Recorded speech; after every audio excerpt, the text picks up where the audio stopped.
Hi everyone, it's Miss Sarah and it's time to read an ELA story. But first, let's go over our rules.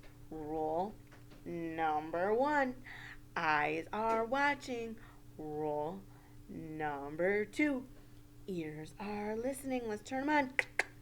Rule number 3, voices are quiet. Rule number 4, body is calm. All right, so I thought I'd read you a Christmas story today. And the Christmas story that I'd like to read to you is "'Twas the Night Before Christmas" by Clement C. Moore. So here is the title, and this is the author's name who wrote the book, Clement C. Moore. Alrighty. So, oops.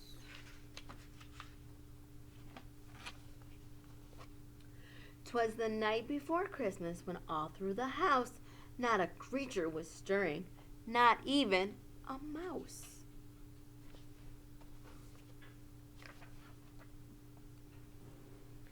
The stockings were hung by the chimney with care, in hopes that St. Nicholas soon would be there. In hopes of Santa.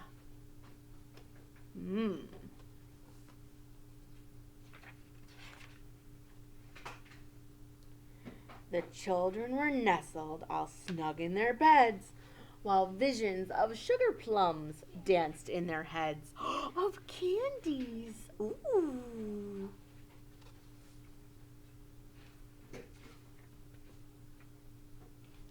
And Mama in her handkerchief, and I in my cap, had just settled our brains for a long winter's nap, meaning they just went to sleep too.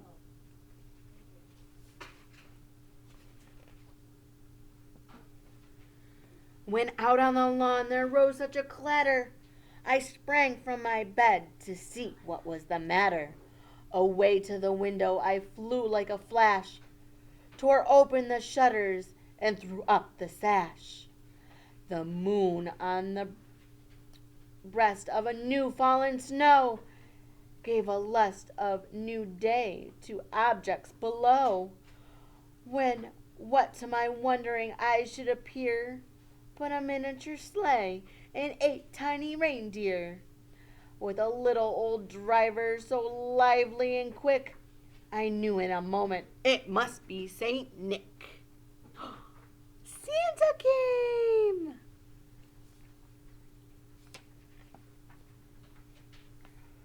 More rapid than an eagle and his courses they came, and when he whistled and shouted and called them by name, now Dasher and now Dancer, now Prancer, now Vixen, on Comet, on Cupid, on Donner, on Blitzen, to the top of the porch, to the top of the wall, now dash away, dash away, dash away all.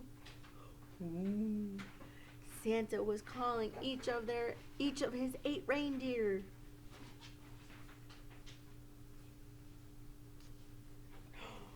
There's a teddy bear and he's throwing out candy canes.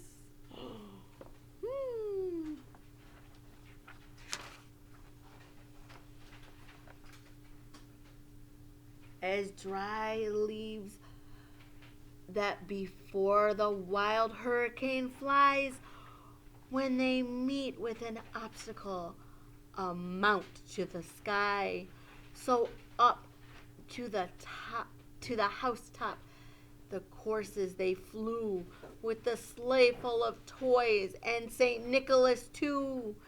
And then in a twinkling, I heard on the roof the prancing and pawing of each little hoof. Ooh, he hears the reindeer on the roof.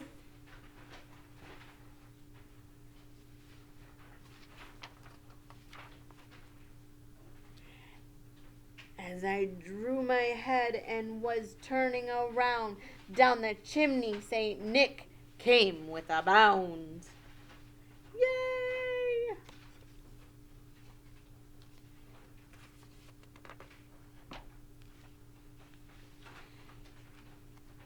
He was dressed all in fur from his head to his foot, and his clothes were all tarnished and ashes and soot.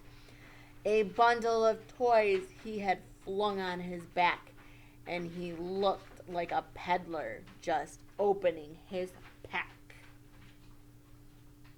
That means he's all dirty.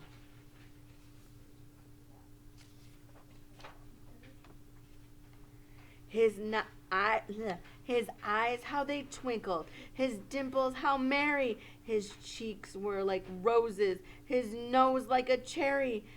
His droll little mouth was drawn up like a bow, and his beard on his chin was as white as snow.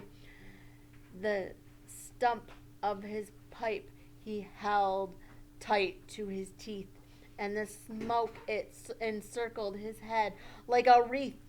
He had a broad face and a little round belly that shook while he laughed like a bowl full of jelly. He was chubby and plump, a right jolly old elf, and I laughed when I saw him in spite of myself. A wink of his eye and a twist of his head soon gave me to know I had nothing to dread. Oh, so the man was scared a little bit, but then just a look of Saint Nick, of Santa Claus, he knew there was nothing to fear.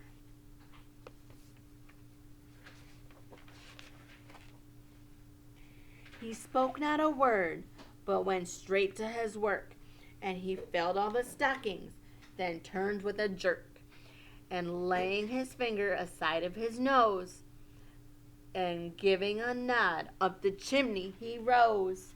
Ooh, how fast. It was magic.